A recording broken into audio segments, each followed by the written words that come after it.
नमस्कार, झारखंड के संध्या समाचार में आप सभी का स्वागत है। चलिए जानते हैं आज की दिन भर की मुख्य बड़ी खबरों को। पहली बड़ी खबर की बात करें तो झारखंड के सीएम हेमंत सोरेन को मिली जान से मारने की धमकी, मचा हड़कंप। झारखंड के मुख्यमंत्री हेमंत सोरेन को एक बार फिर से जान से मारने की धमकी मिली है। सीएम हेमंत सोरेन की बढ़ती लोकप्रियता से बौखलाए अपराधियों ने उन्हें निशाना पर ले रखा है। बीते 4 जनवरी को राजधानी के किशोरगंज चौक पर मुख्यमंत्री के काफिले पर हमले के बाद 5 जनवरी को उन्हें एक बेनामी ईमेल भेजकर जान से मारने की धमकी दी गई है।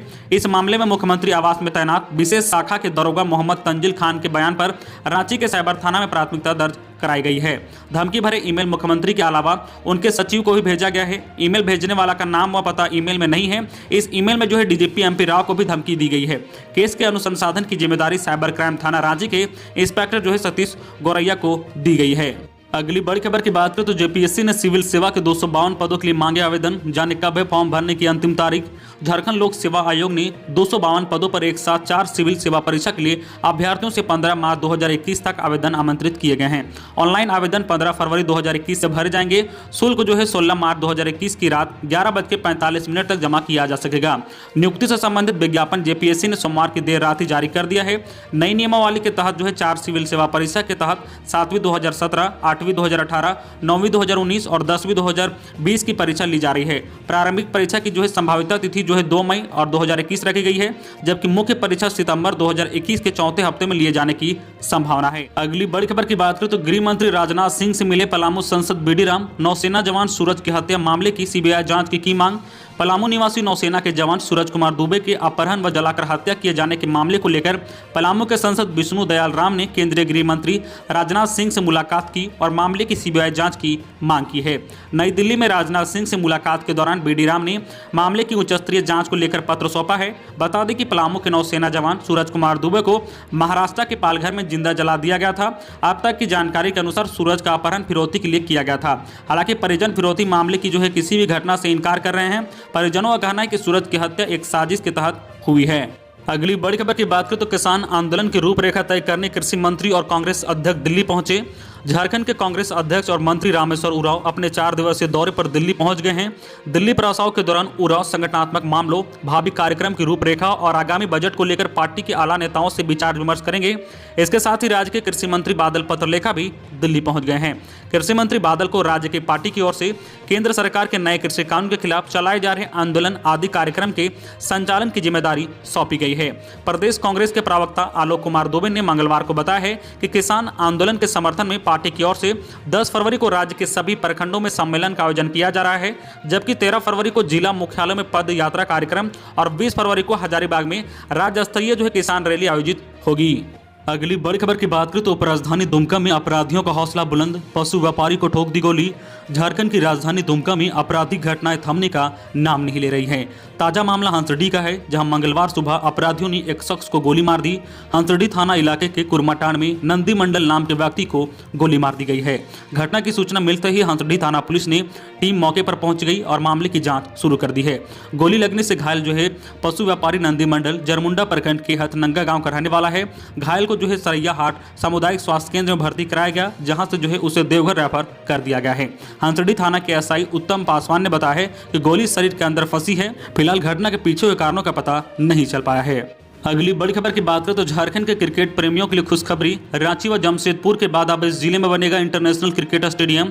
झारखंड के इस्पात नगरी बोकारो के क्रिकेट प्रेमी बहुत जल्द ही अंतर्राष्ट्रीय क्रिकेट का अपने शहर में ही लाइव आनंद उठा पाएंगे। बोकारो में देश का 53वां व झारखंड का 3रा इंटरनेशनल क्रिकेट स्टेडियम बनेगा। क्रिकेट स्टेडियम के लिए प्रस्तावित 20 एकड़ जमीन का हिस्सा विस्थापित कॉलेज बालाडीह के पास चिन्हित किया गया है। बीएसएल द्वारा भेजे गए जमीन आवंटन संबंधित प्रस्ताव को steel authority of India limited ने पहले ही सैद्धांतिक रूप से मंजूरी दे दी थी। केंद्रीय इस्पात मंत्रालय ने बोकारो स्टील प्लांट को अंतर्राष्ट्रीय क्रिकेट स्टेडियम विस्थापित करने के लिए जेसीए को 20 एकड़ जमीन के आवंटन की मंजूरी दे दी है। बोकारो में इंटरनेशनल क्रिकेट स्टेडियम झारखंड राज्य क्रिकेट संघ बनाएगा। इसके लिए लगभग 250 करोड़ रुपए का फंड बीसीसीआई द्वारा देने की बात है। अगली बड़ी खबर की बात करें झारखंड मौसम विभाग से कि झारखंड में अभी कनकनी का रहेगा असर। झारखंड में अभी ठंड का प्रभाव कायम रहेगा, इससे राज्य में कनकनी बढ़ सकती है। राज्य के कई जिलों में अभी न्यूनतम तापमान 7 से 8 डिग्री के बीच कायम है। निचले स्तर पर उत्तर पश्चिम दिशा से हवा का बहाव होने से सुबह और शाम में आमजन अभी ठंड महसूस करते रहेंगे। मौसम विज्ञान विभाग से मिली जानकारी के मुताबिक अगले 2 दिनों तक न्यूनतम तापमान में कोई बड़ा बदलाव नहीं होगा। इस दौरान जो है उत्तर और दक्षिण पूर्व भागों में सुबह में कोहरा छाया रहेगा। 3 दिन बाद जो है न्यूनतम तापमान में एक बार फिर से बदलाव होगा। अगली बड़ी खबर की बात करें तो लोहरदगा में ट्रक मालिकों का आंदोलन 9वें दिन भी जारी। मांग नहीं पूरी होने पर आत्मदाह की दी चेतावनी। भाड़ा बढ़ोतरी सहित अन्य मांगों को लेकर ट्रक मालिकों का आंदोलन 9वें दिन भी जारी रहा।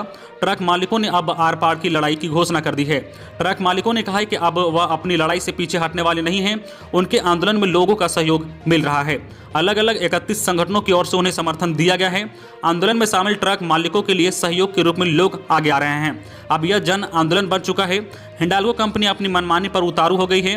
भाड़ा बढ़ोतरी सहित अन्य मांगों को लेकर ट्रक मालिकों की ओर से अब हिंडाल्को कंपनी को आत्मदाह करने की चेतावनी दी गई है। अगली बड़ी खबर की बात करें तो सतर्क रहे, बैंक किसी भी ग्राहक से नहीं पूछता बैंक डिटेल। भारतीय रिजर्व बैंक के महाप्रबंधक राजीव दयाल ने बैंक उपभोक्ताओं को फर्जी कॉल से सचेत रहने की सलाह दी है। उन्होंने स्पष्ट किया है कि बैंक कभी भी फोन करके किसी ग्राहक से अकाउंट का ब्यौरा नहीं मांगता है। विशेष परिस्थिति में चेक के वेरिफिकेशन के मामले में ही बैंक से उपभोक्ताओं को जो है फोन जाता है। राजीव दयाल रिजर्व बैंक के स्तर से मनाए जा रहे विश्व साक्षरता सप्ताह के शुभारंभ के मौके पर बोल रहे थे। ग्राहकों की जागरूकता के लिए रिजर्व बैंक पूरे देश में 8 से 12 फरवरी तक वित्त साक्षरता सप्ताह मना रहा है। इस मौके पर वित्त साक्षरता के उद्देश्य से विशेष रूप से जो है आरबीआई द्वारा तैयार किताबों का लोकार्पण भी किया गया है। अगली बड़ी खबर की बात करें तो मॉडल प्रश्न पत्र जारी नहीं होने से परीक्षार्थी परेशान। झारखंड एकेडमिक काउंसिलिंग ने मैट्रिक और इंटरमीडिएट परीक्षा का शेड्यूल तो जारी कर दिया है, लेकिन मॉडल प्रश्न पत्र जारी नहीं कर रहा है। इंटरमीडिएट में आर्ट्स में सबसे ज्यादा परीक्षार्थी शामिल होते हैं।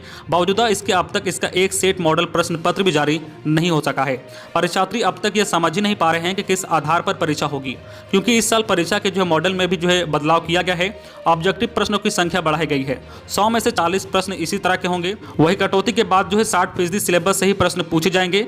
जेक ने दिसंबर में जहां 8वीं और 9वीं कक्षा के लिए मॉडल प्रश्न पत्र एक सेट जारी किया था, वहीं जनवरी में मैट्रिक और इंटरमीडिएट साइंस के मॉडल प्रश्न पत्र जारी किए थे। पिछले दिनों इंटरमीडिएट कॉमर्स का भी एक सेट प्रश्न पत्र जारी किया गया था। मॉडल प्रश्न पत्र जारी होने से परीक्षार्थियों को परीक्षा के पैटर्न की जानकारी मिल रहती है। तो ये थी आज की झारखंड की टॉप बड़ी खबरें। इसी तरह झारखंड की हर छोटी बड़ी खबर देखने के लिए आप हमारे चैनल न्यूज झारखंड चैनल को सब्सक्राइब करके बेल आइकन प्रेस कर दीजिए, जिससे आपको झारखंड की हर छोटी बड़ी खबर का अपडेट आप तक पहुंचता रहे। तो आज के लिए बस इतना ही। हमें दीजिए इजाजत, फिर मिलते हैं नेक्स्ट न्यूज में।